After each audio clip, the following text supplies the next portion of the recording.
रही है। आज इंडिया 360 की कवर स्टोरी में हम बात कर रहे हैं जापान के एक चौंकाने वाले फैसले की और उसका विश्लेषण भी करेंगे।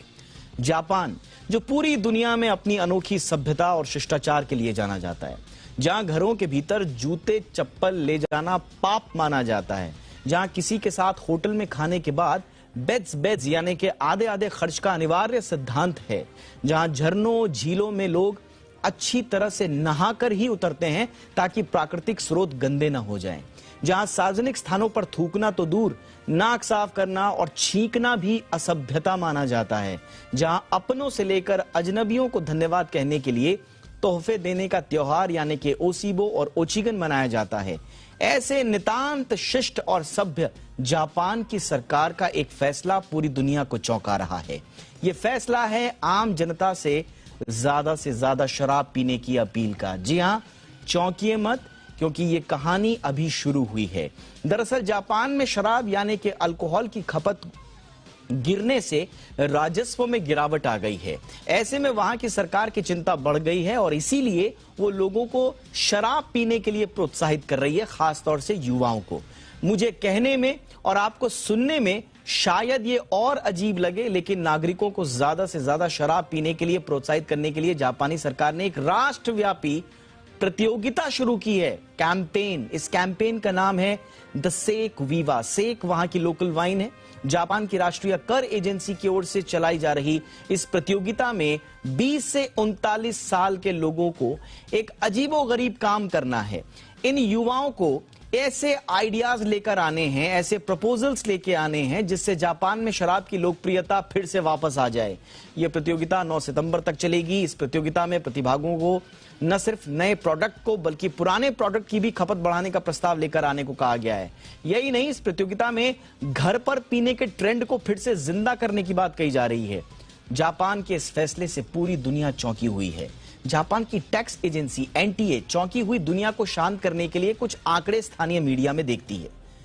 एनटीए कहती है कि जापान में शराब की खपत साल 1995 में 100 लीटर सालाना थी, लेकिन 2020 में यह गिरकर 75 लीटर पर आ गई है। एनटीए के मुताबिक 1995 की तुलना में जापान के लोग 2020 में बहुत कम शराब पी रहे हैं और इसकी वजह से शराब से होने वाली कमाई बुरी तरह से प्रभावित हुई है। 1980 में जापान में होने वाली कुल आय में शराब से 5% का राजस्व आता था। 2011 में यह राजस्व 3% था, लेकिन 2020 में यह राजस्व सिर्फ 1.7% रह गया।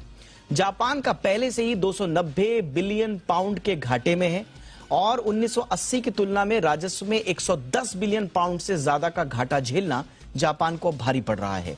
पिछले साल भी एनटीए ने अगस्त में ही कह दिया था कि 31 सालों में अल्कोहल कर आय में सबसे बड़ी गिरावट है।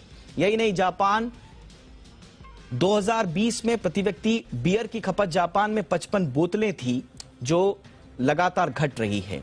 इस डेटा में पिछले साल यानी कि 2021 में 9.1 की गिरावट आ गई है। संकट एक और है और वो ये कि जापान की 1/3 यानी कि 30% आबादी 65 और उससे ऊपर की है, यानी कि बुजुर्ग है। दुनिया में सबसे ज्यादा बुजुर्ग अगर आज कहीं है तो वो जापान में। ऐसे में युवा लोगों को शराब के प्रति प्रोत्साहित करने के लिए वहां की सरकार नए नए तरीकों पर काम कर रही है। जापान सरकार को लगता है कि जापानी साके, शोचू, व्हिस्की, बियर, वाइन को मशहूर करने का बिजनेस आइडिया अगर युवा देंगे तो उन्हें इससे खाने पीने की जो ललक है वो और भी बढ़ेगी और ऐसे में सरकार की आमदनी होगी। जापानी सरकार एक बात और कहती है कि सीमित मात्रा में शराब पीने के लिए वो प्रोत्साहित करेंगे और उनका ये कैंपेन भी। इस प्रतियोगिता के फाइनलिस्टों को 10 नवंबर को टोक्यो में एक बड़ा पुरस्कार समारोह आयोजित करके पुरस्कृत भी किया जाएगा। अब ये बड़ी विचित्र सी खबर है और इस पर बहुत साफ गोई से वस्तु स्थिति बताएंगे अजय बग्गा सर, जो कि अंतर्राष्ट्रीय मामलों के बहुत ही मूर्धन्य जानकार हैं। सर, हम जब भी इस तरह की प्रॉब्लम्स में फंसते हैं हम आप ही के पास आते हैं कि ये हो क्या रहा है, क्योंकि आप एग्जैक्टली सिचुएशन बता देते हैं। तो बताइए सर, जैसा शिष्टाचार वाला जो जापान है वो ऐसे कदम क्यों उठा रहा है सर, और मान्य है क्या वहां पर ऐसे कदम? देखिए दीपक जी, मैं वही अक्षय से भी कह रहा था, आप पंडित को बुलवा रहे हैं शराब के ऊपर तो फिर वो बोले नहीं सर, ये वो भी जन्माष्टमी के दिन के ऊपर है, टैक्स के ऊपर है, तो आप जरूर करिए। तो देखिए, जो मेरी रिसर्च है, $8 बिलियन इनके बनते हैं सालाना टैक्स में, लिकर से या अल्कोहल से, और वो गिर रहा है। जैसे आपने आंकड़े दिखाई, वो तेजी से गिर रहा है, और 2016 के मुकाबले भी लगभग 30% गिर गया है। कोविड के कारण गिरा था, और पॉपुलेशन ज्यादा एजिंग होने के लिए, और नए जो युवा पीढ़ी है वो भी हेल्थ कॉन्शियस है, वो नहीं पीना चाहते। तो अब अल्कोहल कंपनीज लो अल्कोहल मात्रा की ड्रिंक्स भी बना रही है कि युवाओं का रुझान आए। और सरकार जो कर रही है, सरकार टैक्स बढ़ाने की कोशिश में है। वो सेल्स टैक्स बढ़ाते रहे हैं टाइम टाइम पे, बट लोगों का काफी रोष होता है, क्योंकि जापान ऐसा कंट्री है जो 1990 से एक डिफ्लेशनरी दौर में रहा है।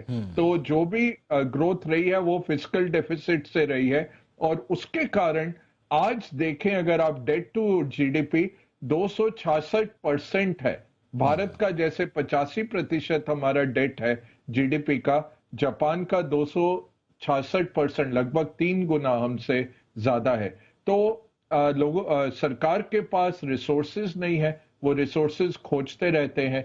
पॉपुलेशन जो है वो वर्किंग लेवल से कम होती जा रही है। डिपेंडेंसी रेशियो जो हम कहते हैं कि एक वर्कर कितने लोगों को संभाल पाएगा, वो डिपेंडेंसी रेशियो बढ़ता जा रहा है, क्योंकि काम करने वाले कम हैं और वृद्ध लोग ज्यादा आते जा रहे हैं।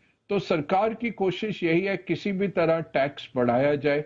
तो ये इन्होंने किया। उनके हेल्थ मिनिस्ट्री ने भी थोड़ा सा रोष जाहिर किया, और पिछले कुछ दिनों में दीपक जी सोशल मीडिया में इसकी बहुत भर्त्सना हो रही है, क्योंकि पहली बारी कोई सरकार इस तरह से आई है। तो ज्यादातर टैक्स की ये जरूरत है। बिल्कुल सर, रेवेन्यू जुटाने की पूरी कवायद है। लेकिन आपने बिल्कुल सही कहा, जापान में भी इस पे दो राय हैं। कुछ लोग तो इसे बड़ा लाइटली ले रहे हैं, हल्के में कुछ बड़े फनी सजेशंस भी दे रहे हैं।